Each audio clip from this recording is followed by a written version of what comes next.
కేంద్ర హోంమంత్రి అమిత్ షా కోల్కతాకు చేరుకున్నారు. బెంగాల్ కొత్త ముఖ్యమంత్రి ఎంపికపై ఉత్కంఠ నెలకొన్న వేళ సాయంత్రం జరగనున్న బీజేపీ శాసనసభాపక్ష సమావేశం రాజకీయంగా ప్రాధాన్యం సంతరించుకుంది. ఇక అమిత్ షా రాకతో కోల్కతా రాజకీయం వాతావరణం ఒక్కసారిగా వేడెక్కింది.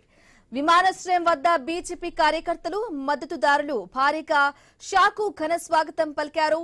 అమిత్ షాను గౌరవించేందుకు కోల్కతా విమానాశ్రయంలో ప్రత్యేకంగా చిన్న వేదికను కూడా ఏర్పాటు చేశారు. ఇక సాయంత్రం జరిగే బీజేపీ శాసనసభ పక్ష సమావేశంలో బెంగాల్ తదుపరి ముఖ్యమంత్రి పేరును ఖరారు చేసే అవకాశం ఉంది. సువేందు అధికారి, దిలీప్ ఘోష్, సమీక్ భట్టాచార్య వంటి నేతల పేర్లు సీఎం రేసులో వినిపిస్తున్నాయి. అయితే తుది నిర్ణయం అమిత్ షా పర్యవేక్షణలోనే తీసుకున్నారు. ఇక కొత్తగా ఎంపికైన ఎమ్మెల్యేలతో కీలక సమావేశాలు నిర్వహించేందుకు పార్టీ విస్తృత ఏర్పాట్లు చేసింది. ప్రాంతీయ సామాజిక సమీకరణాలను దృష్టిలో పెట్టుకుని కొత్త మంత్రివర్గ కూర్పుపై కూడా చర్చ జరగనున్నట్లుగా తెలుస్తోంది. బెంగాల్లో తొలిసారి పూర్తి మెజార్టీతో అధికారంలోకి వచ్చిన బీజేపీ కొత్త ప్రభుత్వాన్ని ప్రతిష్టాత్మకంగా తీసుకుంటుంది. మరి బెంగాల్ తదుపరి సీఎం ఎవరు? అమిత్ షా ఎవరికి గ్రీన్ సిగ్నల్ ఇస్తారు అనే అంశాలపై దేశవ్యాప్తంగా ఆసక్తి నెలకొంది.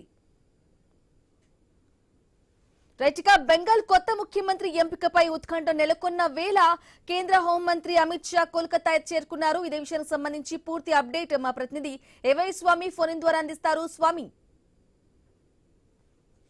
వెస్ట్ బెంగాల్లో ప్రభుత్వ ఏర్పాటుకు సంబంధించి ఇప్పటికే ఎల్పీ మీటింగ్ ను కూడా భారతీయ జనతా పార్టీ నిర్వహిస్తుంది. కేంద్ర హోంమంత్రి అమిత్ షా నేతృత్వంలో ఈ సమావేశం కొనసాగుతుంది. ఇందులో బెంగాల్లో తదుపరి కాబోయే ముఖ్యమంత్రి ఎవరు కూడా నిర్వహిస్తారు.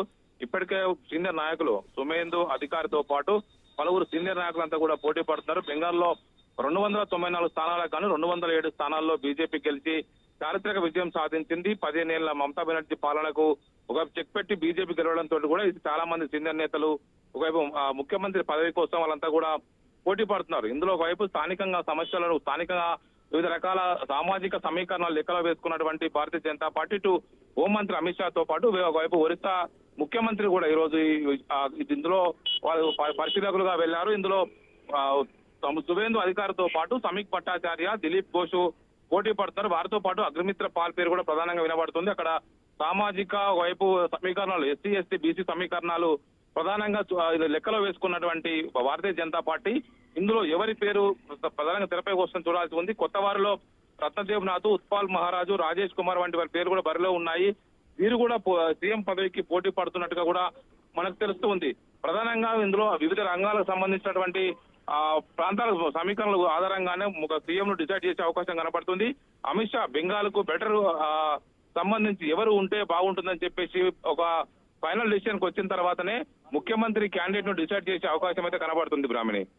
Okay, right Swami, thank you for the updates.